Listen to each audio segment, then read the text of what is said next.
Welcome to the Retirement Power Hour. My name is Joe Allaria, and this is episode 19. Today, I'm going to be joined in just a bit by fellow partner and wealth advisor here at CarsonAllaria Wealth Management, Mark Allaria.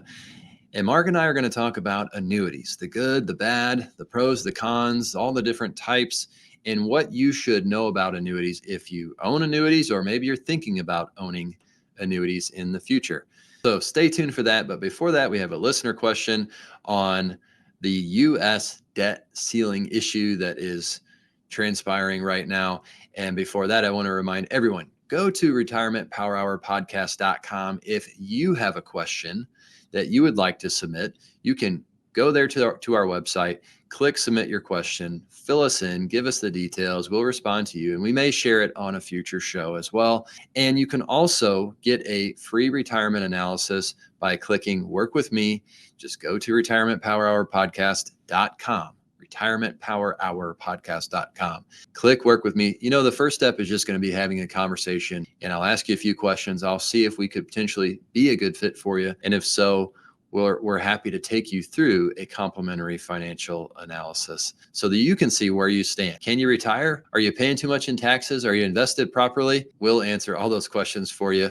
If you just go to the website, click work with me, and we'll get started there. So our listener question today comes from Mike. Mike says, hello, I'm concerned about the debt ceiling issue that's coming up. In the past, I recall that the market was extremely volatile when we have not come to an agreement on the U.S. debt ceiling. And I'm worried, on top of the bank struggles that we've seen in the economy, what this might do to the market. Please help. Well, thank you for that, Mike. Here's my response on this. The debt ceiling, even the bank failures, these are all things that we really don't know how they will play out. But a couple of things to keep in mind. I think that when you invest, you always want to invest and plan for the worst, hope for the best. Now, I guess that's a loose definition, because when I say plan for the worst, I just mean understand how much volatility you may have when you are investing in the market, in stocks, in bonds. Understand how much volatility you may have given your stock to bond ratio. And just be aware of that. So we don't want to panic when we see volatility present. But on this issue, we have had this several times, and basically the issue is if we don't raise our debt ceiling, then the U.S. would begin to default on some of its debt. And of course, some of its debt is owned by you investors that are out there listening that own U.S. Treasuries. So what needs to happen so that we don't default is that, shocker, Democrats and Republicans have to come together and agree to raise the debt ceiling. Democrats want to do so. Republicans only want to do so with certain restrictions on future spending so that we don't keep increasing our level of debt like we have over the past few years. What could happen if an agreement is not made in a timely manner is, like I said, we could start to see the U.S. default on debt. Now, what has happened in the past? Has that happened? Well, in 2011, we were very far away on getting to an agreement between the two sides. And so we saw that there was volatility in the market around this time, and a decent amount of it. And that also, in that year, the S&P Standard & Poor's cut the U.S.'s AAA credit rating to AA plus, where it remains today. And that was just amid concerns about the budget deficit that we have in our country, which is a growing long-term debt burden. And then there's potential conflicts over, again, like we said, raising the debt limit. So that's where we stand. And what should you do as an investor, Mike? I think, number one, you control what you can control. So whether it's the debt ceiling, whether it's bank failures, control what you can control. How are you invested? Because we may have some volatility. Am I saying to go sell all your treasuries? I'm not saying that. I'm not giving any advice. I'm just sharing my thoughts on this. I think the chances that we see a true default where investors don't get their money back, I think is very, very low. And I don't think anyone thinks that's going to happen, but there would be some unintended consequences if we don't get to an agreement. And then we could have something called a technical default, or let's just say a delayed payment. to investors that do own treasuries. What are the chances of a technical default? According to Tom Hollenberg of the Capital Group, who's a fixed income portfolio manager there, Tom thinks that the chances of a technical default would be about 5 to 10%. So it's certainly not his base case, but it's not something that we can just completely ignore either. So as with many things, we hope that the two sides can get to an agreement. But at the same time, understand how much risk you're taking, understand the exposure that you have in that area of the market. And then, another thing is just like that alongside is these bank failures that are happening in the world that we've seen. So what can you do to protect against that? Don't go above the FDIC insurance limit at your bank, which is up to 250,000. If you have less than 250,000, then you are covered by FDIC insurance. Most likely, you can make sure your bank participates. I'm pretty sure just about everyone I've ever seen does.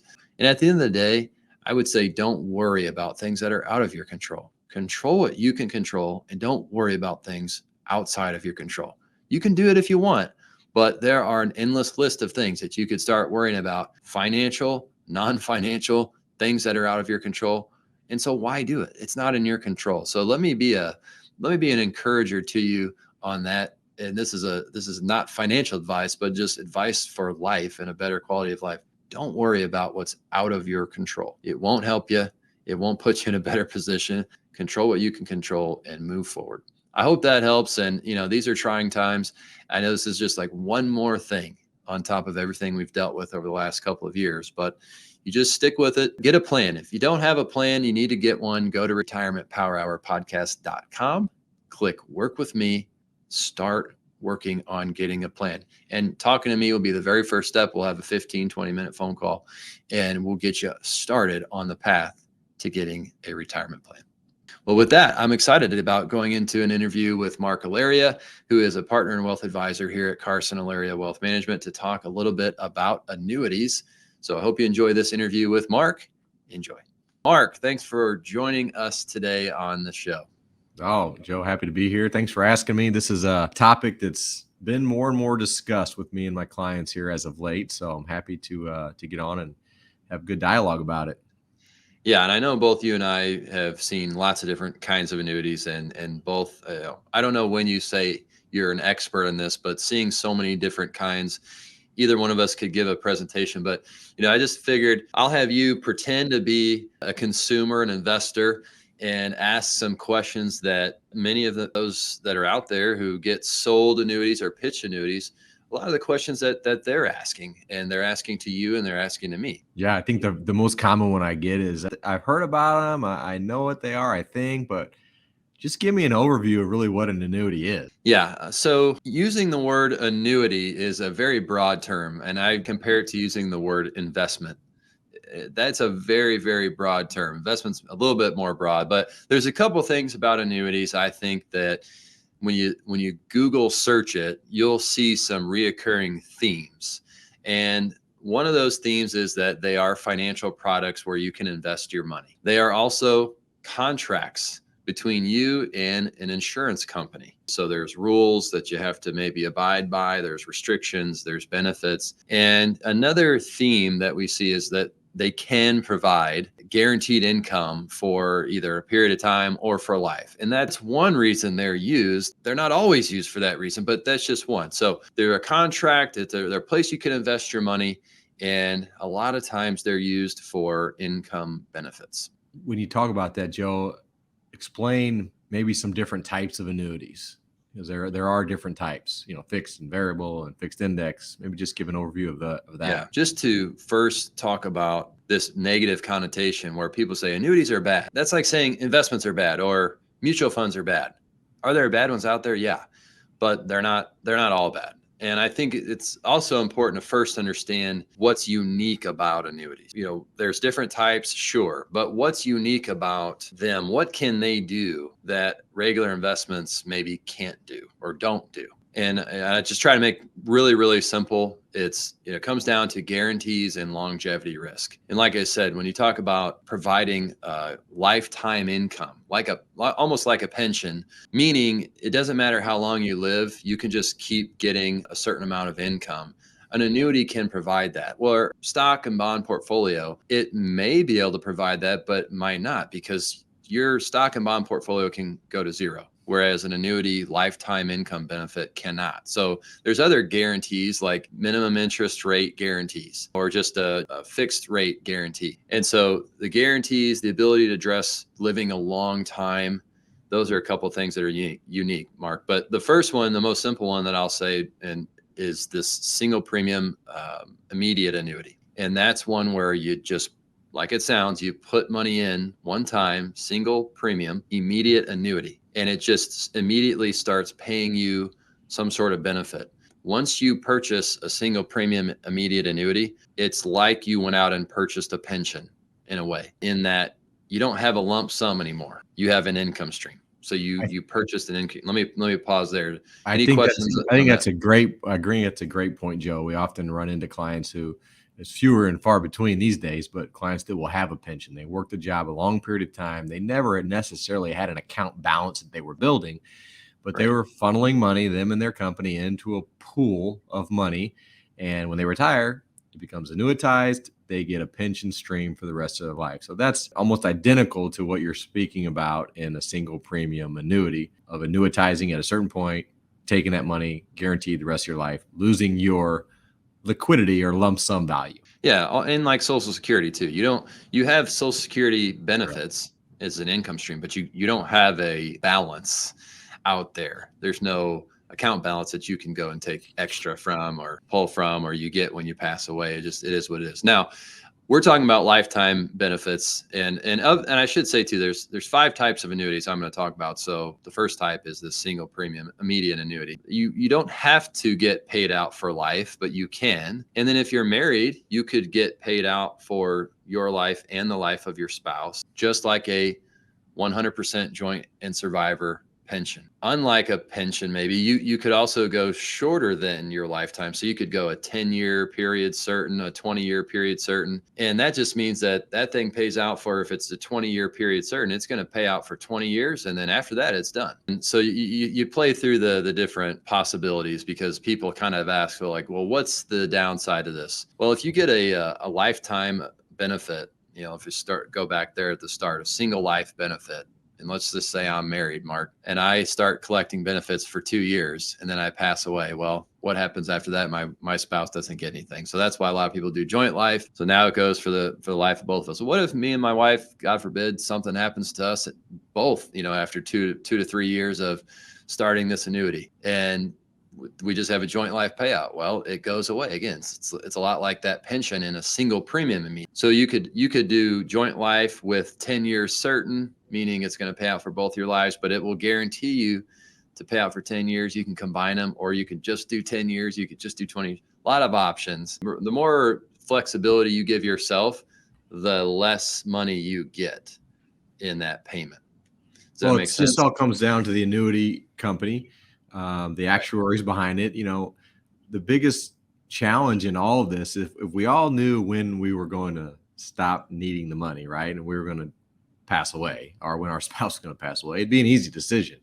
That's the one factor we don't know. Annuity carrier side, they have actuaries, and they're basically all going off life expectancy. So that's the biggest challenge with selection. So that's why analyzing the annuity always comes with looking at the whole financial picture that we're dealing with every client, right? Yeah. Oh yeah, definitely. When we start talking about one type, I want to encourage all listeners out there, don't start putting all annuities in this category. Sure. Still 4 other types we didn't talk about yet. The next one is a lot like it. It's just a deferred income annuity. So a single premium immediate, the big part, immediate. So I want income to start right now. A deferred income annuity is something, works very similar, except I'm going to not start income right now. I'm going to defer it for a set amount of time. So I'm going to defer it for 3 years. Again, it's a contract, and I set it, and I'm starting income in 3 years. And the big thing about those first 2 types, they're usually irrevocable. So you set those contracts in place, it's done. You can't undo it. So immediate annuity starts today. Deferred income annuity starts whenever you say you want it to start, but you have the same payout options: single life, joint life, period certain. You got all those same options. You might have a cost of living rider or a return of premium, something like that. But those are all kind of add-ons that you could look at for a single premium immediate annuity or a deferred income annuity. Because sometimes, people are concerned that, well, what if I don't live long enough to at least even get out what I put in? I want my family to at least get what I put into this. So those are the first two types. The next type, I compare them to CDs. Now, they are different than CDs, but it's a fixed annuity or a multi-year guarantee annuity because it looks similar in its components. You have a term, you have an interest rate, you put your money in, it earns that that interest rate for that term. So a 5-year CD at 5%. And that's not a quote. Rates change all the time, so you have to go out and shop that. But for example, 5%, 5 years, you put your money in there. It's not in the market. It's just going to earn that interest rate for that amount of time. And generally, with these annuities and the next three, or that I'm going to talk about, this one and the next two, you do have an account balance. The first two, your account balance goes away. These next three, you're going to have an account balance. And that means you can withdraw potentially, but they also you have an account balance, but you also have a surrender schedule. So give me an example of maybe an age or a time period somebody would look at something like a demographic that would fit this type. Most annuities are purchased closer to retirement, but one main component for anyone who's looking at an annuity, whether young or old, is you got to be aware of this 59.5 rule.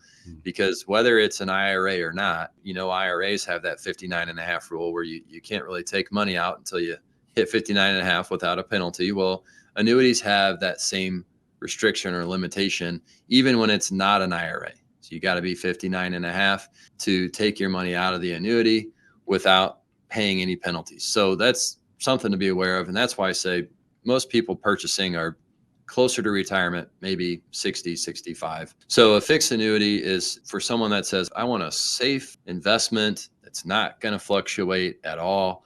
I just want to know what I'm going to earn. A fixed annuity or a multi-year guarantee annuity can do that.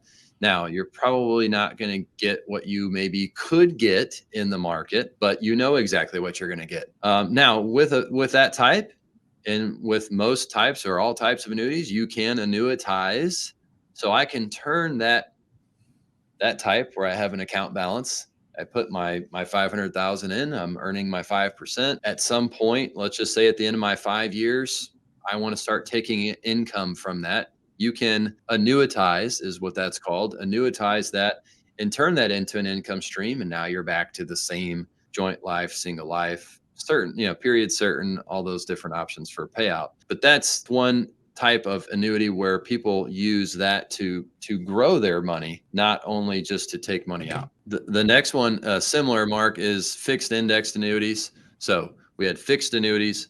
Number 4 is fixed indexed. Sorry to cut you off here, but Fine. You turn on the radio, right? And you'll hear these commercials or, there's people talking about, doomsday of the market coming, and you can participate in market highs and not deal with market lows. Which type is that? Is this what you're getting ready to talk about? Yeah. So a lot of times those are indexed annuity commercials, and you do hear that. You get all of the upside, none of the downside risk, or maybe not all of the upside, but they'll say you get the upside of the S&P with no downside risk. And that it's just not true. And I do see these sold way more often than they're bought. And people are out there, they're going to get a free dinner at a nice local restaurant, and someone is putting on a seminar and they're trying to sell these types of annuities, or they're doing a radio show and they're just really stoking fear. Mark, I mean, you've seen it, right? You've heard it on the radio. Oh, sure. I'm sure. Absolutely. How easy is it to get someone to panic about the market? And as you talk about that, not that these are all bad. I think that they can be placed in a position in somebody's portfolio that does make sense. Unfortunately, I think that sometimes they're like you said, they're oversold and is sold based on some fear. I don't think anyone should ever say that every kind of whatever investment is bad and every kind is good, or vice versa, because you have to be able to understand and discern the benefits, the costs. And there are lots of these annuities out there. There are lots of mutual funds out there. There are lots of stocks out there. You have to be able to evaluate each one. So what I see though is my point is it's so easy to try and influence someone to fear about what's going to happen in the market. Oh, sure.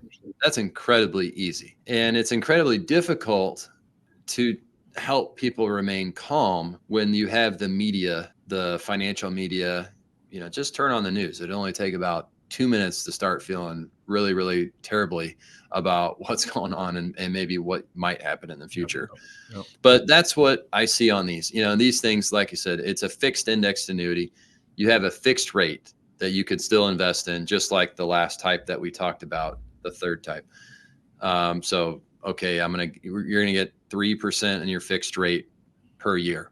But you also have these other index options. The S&P 500 is an index. The NASDAQ is an index. The Dow Jones is an index.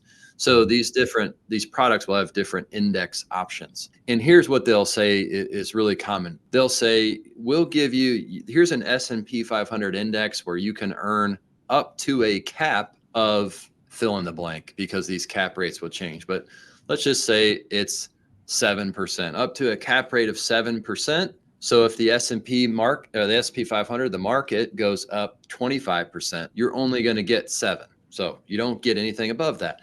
But if the market goes down 25%, your worst case is 0. That's what they'll say. But here's the problem with that is when you evaluate historical returns, one thing you don't always realize is when the market goes up 20%, 30% in a year, you need those years to get an average of 7 or 8%. You need all of that upside. And the market goes up more frequently than it goes down. So you need all the ups to get that average. So what happens when you start capping yourself at what you feel is a good average return? Well, now you're not going to get that every year. So you're probably going to get somewhere in between what you would have received in the market and 0. It certainly does narrow your outcomes, but that's what I see with those types. Those 4 out of 5. How about the last one? So the last one's variable annuities, and that's where you can invest in sub accounts inside of these annuities that act a lot like mutual funds. And so you do have the upside of the market, the true upside. You do have the downside of the market as a possibility as well. Variable annuities are kind of known for higher fees a lot of times. Yes. Now, they don't all have higher fees, but generally they're going to have higher fees than fixed index products. They're going to have probably higher fees than fixed annuities because there's more things baked in. So you have a fee for, usually there's some type of death benefit in a variable annuity. Typically it's baked in. Then you've got fees for the mutual funds or the sub accounts.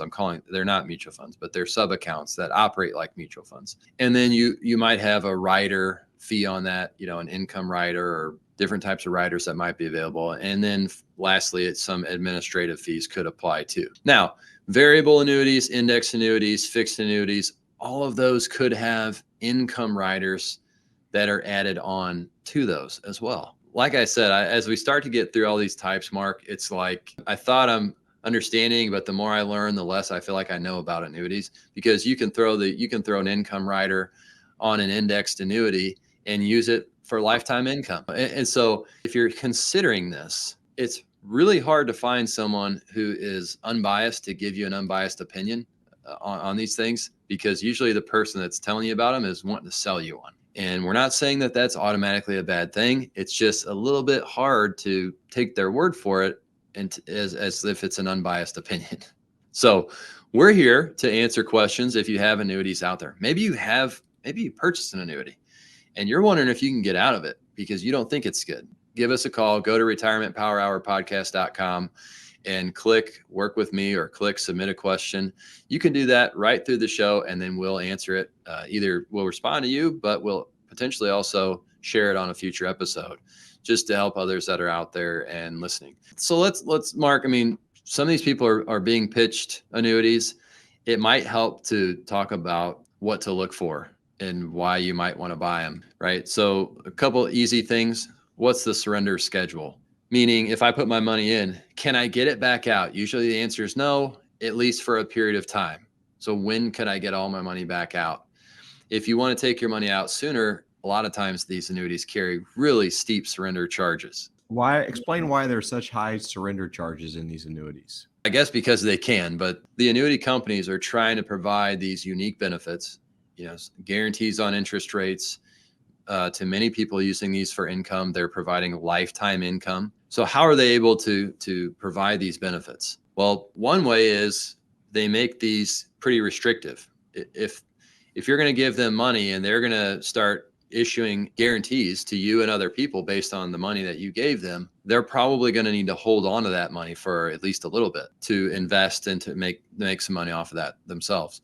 So I think that's probably why, is that they need to have your money because they've already made guarantees on it because they were planning on having it. So I think a good question for you, Joe, would be, and I've had it as well. You have clients that currently use annuities. Yeah, I've recommended annuities. Yeah. Why have you recommended annuities to a specific client or a group of clients? What do I need to be thinking about? Okay, maybe I am a potential fit, or this person's a potential fit for this reason. Well, it's really the next thing that I had on here was just benefits. The benefits of the things that we talked about. What can it provide that maybe a regular portfolio can't provide? And when you start talking about insurance, any type of insurance, really, you're talking about big risks, and you pay an insurance company to help you protect against that. And in the financial world, if you live a long time, that's actually a risk. If you live a really long time, longer than you think you might, because now you have to fund more years of your retirement. You have to pay more years of expenses. So that's actually a risk. It's great to live a long life and have a great quality of life, but how do you fund that? So for people that maybe have a history of longevity, or maybe they do have a risk of running out of money, that's one profile that's good, because maybe we're a little bit concerned that if they live too long, they're going to run out of money. Well, what they can do is, instead of just when you run out of portfolio assets, you just got to live off Social Security, you can add to Social Security to say, well, when I run out of assets, I'll at least have Social Security and I'll have this income from this annuity that's coming in. You can change your floor to include and add on to. And some people have pensions, like we said.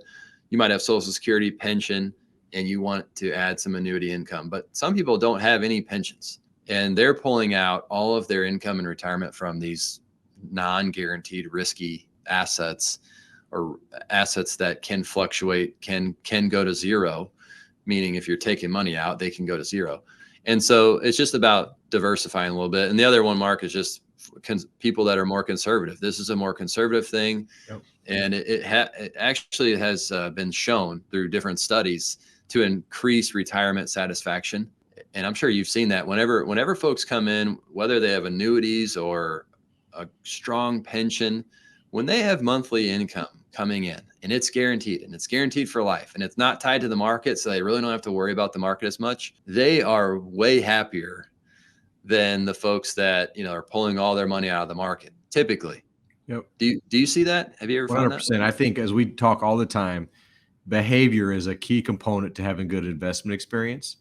And those clients who have a fixed income coming in, and they don't have to worry about the ups and downs of the market for maybe their fixed expenses, tends to relieve a lot of stress, and they tend to look at the volatility of their other assets under just a different lens, as opposed to having all their money in the market. So certain types of clients with certain behaviors, annuities can be a really, really good fit and complement to their other assets.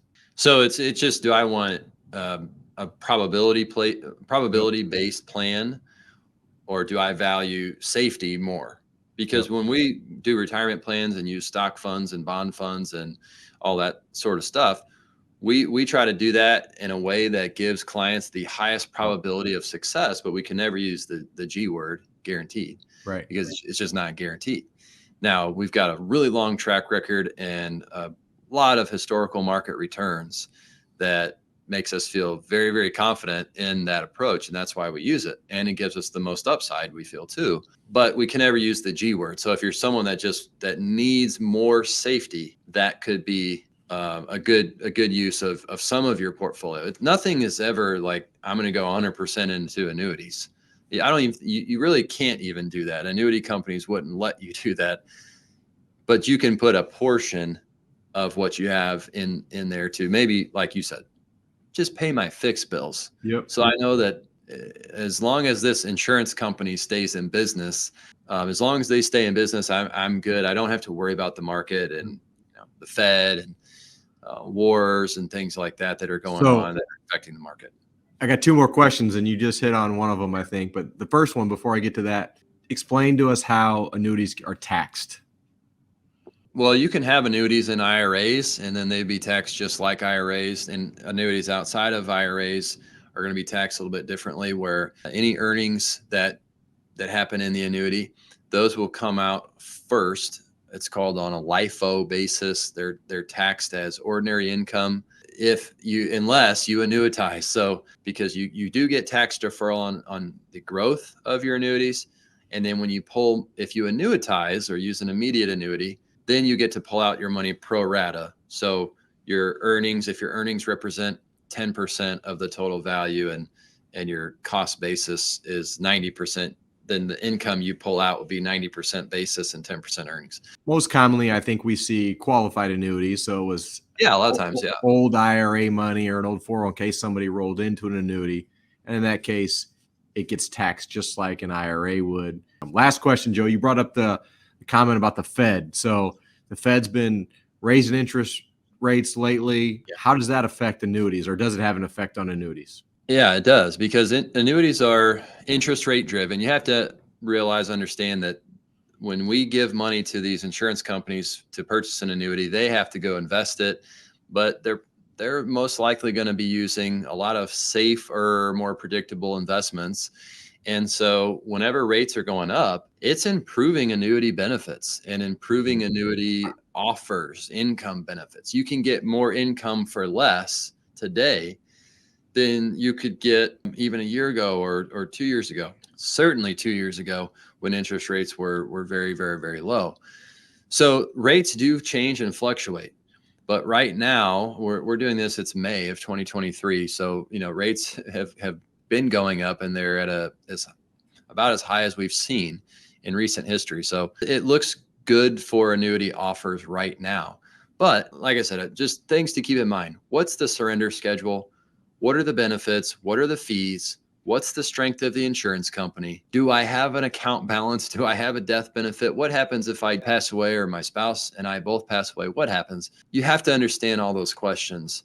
And you shouldn't ever get pressured into doing something like an annuity and purchasing it, because they can be hard to unwrap. They're not known for being flexible, which is a con. And a pro for doing it the old-fashioned way of a stock and bond portfolio is there's more flexibility there. It's not set in stone. You've got more flexibility. You can take more money now, maybe put it on pause for a while, take more later. I mean, annuities are just so rigid that they're pretty much set in stone. Whatever type you use, a lot of times they're pretty much set in stone, not a ton of flexibility.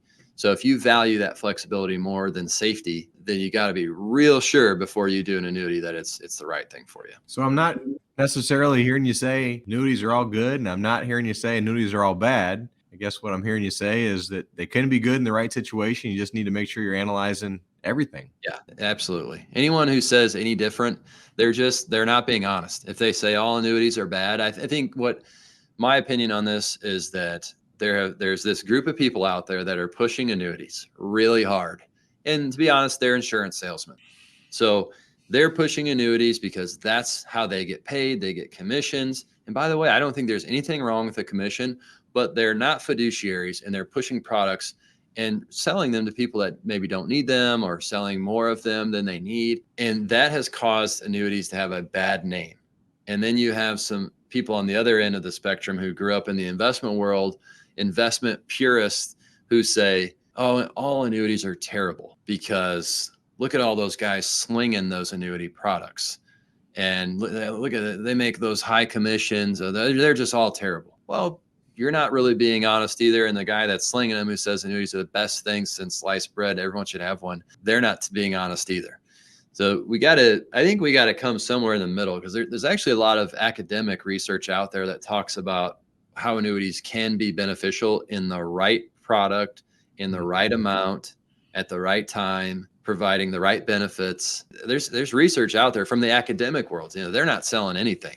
Right. My good friend, I've had him on the podcast, David Blanchett, has done a ton of research around retirement, for retirees, and the benefits of using annuities at times for some people and how that can help. And we're talking all financial stuff, but I mentioned before, retirement satisfaction. Yep. That's a real thing too. Mark, I don't know what's more important, to have more money at age 100 or your retirement satisfaction level for the next 30 years is being higher. And these are non-financial things that really should be considered and thought out.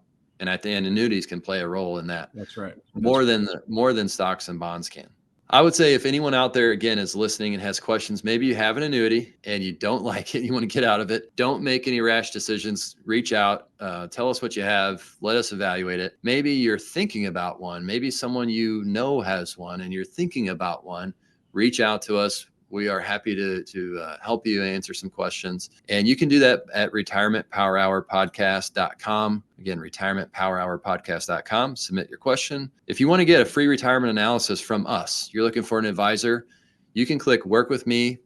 There's a process on that page that tells you how that works. But the first step is just having a simple phone call with me. And again, allowing me to ask you some questions about where you're at and what you're looking for to see if we're a good fit. If so, we'll take you through a complimentary analysis process and tell you where you stand and give you an idea of what it would be like to work with us. So Mark, thanks for joining me on this episode.